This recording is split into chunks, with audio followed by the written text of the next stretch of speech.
উত্তৰ গুৱাহাটী শিলহাকৰ এগৰাকী বিটেক ডিগ্ৰীধাৰী যুৱকৰ অভিনৱ পদক্ষেপ।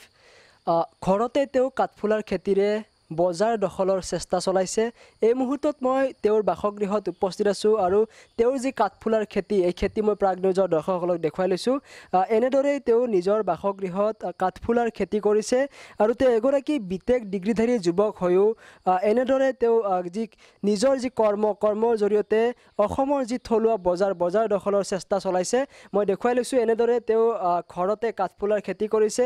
কিছু সংখ্যক কাঠফুলা ইয়াৰ পৰা উলিয়াই তেওঁ বিক্ৰী কৰিছে বা বজাৰ দখল কৰিবলৈ সক্ষম হৈছে আৰু কিছু উৎপাদন হ'বলৈ বাকী আছে। এনেদৰে তেওঁ বিভিন্ন প্ৰান্তত কাঠফুলাৰ যি খেতি কৰিছে আৰু খেতি কৰি অসমীয়াৰ যি বজাৰ, এই বজাৰ দখলৰ তেওঁ চেষ্টা চলাইছে। আৰু এইগৰাকীয়ে হৈছে প্ৰাঞ্জল শইকীয়া নামৰ যুৱক। এই যুৱকগৰাকী এগৰাকী বিটেক ডিগ্ৰীধাৰী উচ্চ শিক্ষিত যুৱক হৈও তেওঁ এনেদৰে কাঠফুলাৰ খেতিৰে যি বজাৰ দখলৰ চেষ্টা চলাইছে। কেতিয়াৰ এই চিন্তা মনলৈ আহিল? এগৰাকী বিটেক ডিগ্ৰীধাৰী যুৱক হৈ এই যি কাঠফুলাৰ খেতি কৰিবলৈ মনলৈ কেনেকৈ আহিল? আচলতে খেতিটোৰ মনলৈ আহিল লকডাউনৰ সময়তে। আমাৰ যেতিয়া কৰোণা মহামাৰী হৈছিল তেতিয়া অফিচৰ কামতো এনেই ব্যস্ত থাকোঁ। এই লকডাউনৰ সময়ত আপোনাৰ 4 মাহমান ঘৰতে বহি থাকিলোঁ। এতিয়া এটা ভাব হ'ল কি এনেই বহি থকাতকৈ কামটো কৰা যাওক। প্ৰথমে সৰুকৈ কৰিছিলোঁ 15টা বেগৰ, তাতে অলপ লাভান্বিত হ'লোঁ। লাভান্বিত হৈ পেলাই মই বোলো অলপ ডাঙৰ কৰা যাওক। তেতিয়াৰ পৰা এনেকৈ অলপকৈ বঢ়াই গৈ আছোঁ। আপোনাৰ মোৰ লক্ষ্য হৈছে ইয়াতে 400 বেগ লগাব পাৰে ফাৰ্মখনত। এতিয়া 150 বেগ লগোৱা হৈছে আৰু আপোনাৰ চাওঁ আগলৈ কিমানখিনি কৰিব পাৰোঁ। এই যি কাঠফুলা আপোনাৰ ইয়াতে যি উৎপাদন কৰা কাঠফুলা ক'ৰ বজাৰলৈ যায়, কেনেদৰে সমাদিত হৈছে? এতিয়ালৈ মই যিমানখিনি কৰিছোঁ অৰ্গেনিকেই কৰিব চেষ্টা কৰিছোঁ, জৈৱিকভাৱে। কোনো কেমিকেল নাই ইয়াতে। এইখিনি মই ওচৰৰ বজাৰতে দিওঁ, লোকেল কৰি পেলাই ফ্ৰেছ। আজি যিটো ছিঙিলোঁ এইটো অফিচলৈ যোৱাৰ সময়ত মই দি যাওঁ দোকানবোৰত। আপোনাৰ কলেজ চকত দিওঁ, তাৰপিছত ফেকাল্টি গেট, IIT, তেনেকৈ মানে যিমানখিনি এদিনত ওলায় সেইখিনি মই মানে ফ্ৰেছলি বিক্ৰী কৰোঁ। বৰ্তমান সময়ত দেখিবলৈ পোৱা যায় যে অসমত যথেষ্টভাৱে নিবনুৱা সমস্যাৰ দেখা দিছে।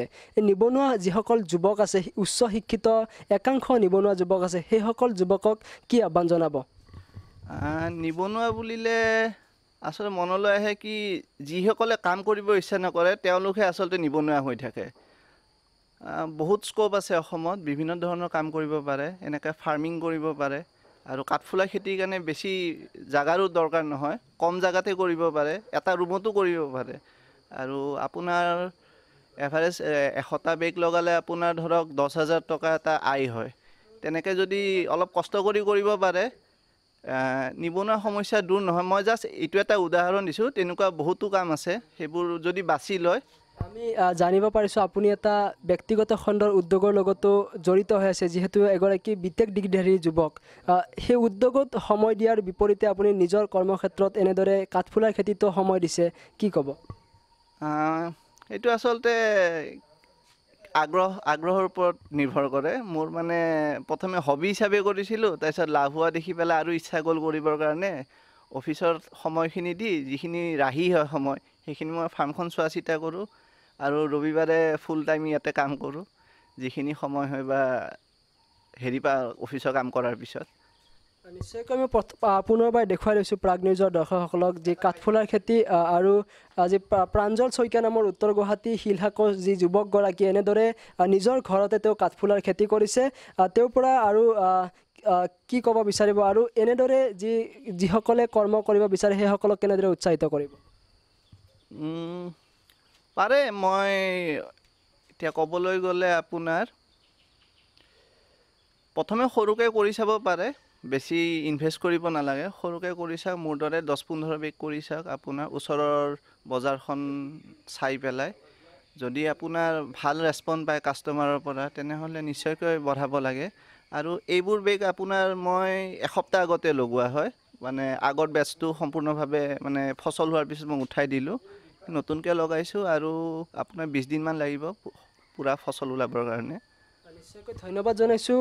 এগৰাকী আছিল প্ৰাঞ্জল শইকীয়া। তেওঁ উত্তৰ গুৱাহাটী শিলহাকৰ এগৰাকী উচ্চ শিক্ষিত যুৱক।